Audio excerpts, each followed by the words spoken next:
बे समाव UPPL राजखान्थि हान्जानि आफादगिरि प्रमोद बर' बिथाङा गिबि खेबनि थाखाय खुगा बेखेवदों। जाय बिथांमोना प्रमोद बर' बिथांखौ गादि लबिया होनानै बाथ्रा बुंथिदोंमोन। रायजो सभानि MP जाबाय, MCLA जाबाय आरो बेनि अनगायैबो दा MLA जानो थांगासिनो दं। बिथाङा गादिनि लबिया होनानै जाय बिथांमोना बुंदोंमोन बै बिथांमोनखौ गोख्रों फिनजाथाय होदों बिथां प्रमोद बर' बिथाङा। प्रमोद बर' बिथांनिफ्राय गोख्रों रिप्लाय। बे समाव बिथाङा बाथ्रा बुंथिदों जे जिउ थाजासिम देहायाव शक्ति थाजासिम बर' हारिनि थाखाय खामानि मावलांगोन। जोंसो मिथिगौ बर' हारिनि थाखाय जों मा मावनो नागिरदों। बे बाथ्राखौ बुंथिदों बिथां BTC नि बारग' गाहाय मावफुं सोद्रोमा प्रमोद बर' बिथाङा। प्रमोद बर' बिथाङा गोख्रों फिननाय होदों। जाय बिथांमोना बे समाव जे प्रमोद बर' एबा गावखौ गादि लबिया होनानै बाथ्रा बुंथिदों बे बुंनायफोरखौ फिनजाथाय होदों बिथां प्रमोद बर' बिथाङा रोखा बाथ्रा बुंथिदों। जिउ थाजासिम देहायाव गोहो थाजासिम बर' हारिनि थाखाय खामानि मावलांगोन होननानै बाथ्रा बुंथिदों। सोरबा बे समाव गादि लबिया बाथ्रा बुङोब्लाबो सोरबा जायखिजाया आंखौ सोंखारिब्लाबो जों बेखौ खेरखेराया बा बे समाव खोनासङा होननानै बाथ्रा बुंथिदों बिथां प्रमोद बर' बिथाङा।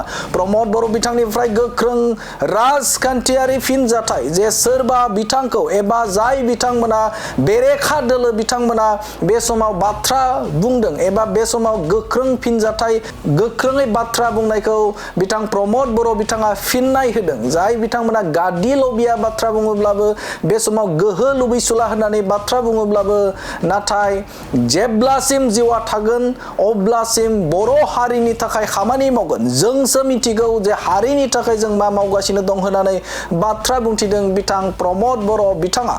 आरोबाव मा बाथ्रा बुंदों बिथांनिफ्राय रोखा आबुं बाथ्राखौ मोनथिनो होनि।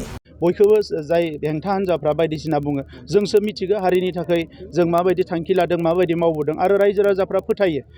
दुलाराय बर' फरायसा आफादाव जों थानायाव सोमावसारबोदों।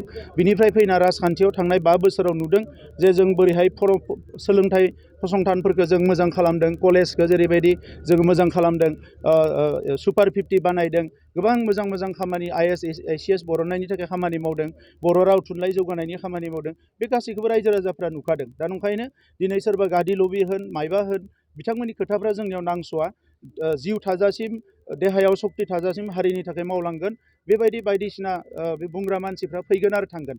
बिथांमोना बायदिसिना सोंखारिगोन बुखिगोन बिथांमोननि खामानिया बेल', बिनिख्रुइ आरो बारा जेबो गैया। जोंहा जाबाय सोरजिनांगौ, दानांगौ, जौगाहोनांगौ। बिथाङा लिंहरदों आरो आं थांदों आरो बेवहाय बुंदों जिहेथु NDA आव सिट एडजास्ट खालामाखै। दा नंखायनो जोङो 15 सिटआव गेलेगोन। दा बिथांमोनाथ' जोंखौ हेंथा होनो हाया। मानोना जोंथ' आलादा गुबुन मोनसे इन्डिपेन्डेन्ट जों पार्टि। दा नंखायनो जोङो बेखौ बिथांमोना जोंखौ जेबो बेबायदि हेंथा होनो हाया। दा नंखायनो बिथाङा शुभेच्छा होदों। बे हिसाबैनो जों गेलेगोन आरो जों देरहागोन आरो उनाव जोङो मा होनो इखो सरकार दानानै जों खामानि मावगोन। बयखौबो जाय हेंथा हान्जाफ्रा बायदिसिना बुङो जोंसो मिथिगौ हारिनि थाखाय जों माबायदि थांखि लादों माबायदि मावबोदों आरो रायजो राजाफ्रा फोथायो। दुलाराय बर' फरायसा आफादाव जों थानायाव सोमावसारबोदों।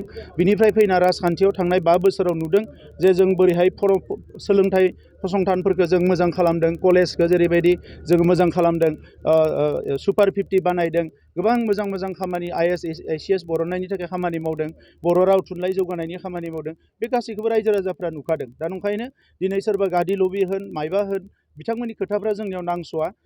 जिउ थाजासिम देहायाव शक्ति थाजासिम हारिनि थाखाय मावलांगोन। बेबायदि बायदिसिना बे बुंग्रा मानसिफ्रा फैगोन आरो थांगोन। बिथांमोना बायदिसिना सोंखारिगोन बुखिगोन बिथांमोननि खामानिया बेल', बिनिख्रुइ आरो बारा जेबो गैया। जोंहा जाबाय सोरजिनांगौ, दानांगौ, जौगाहोनांगौ।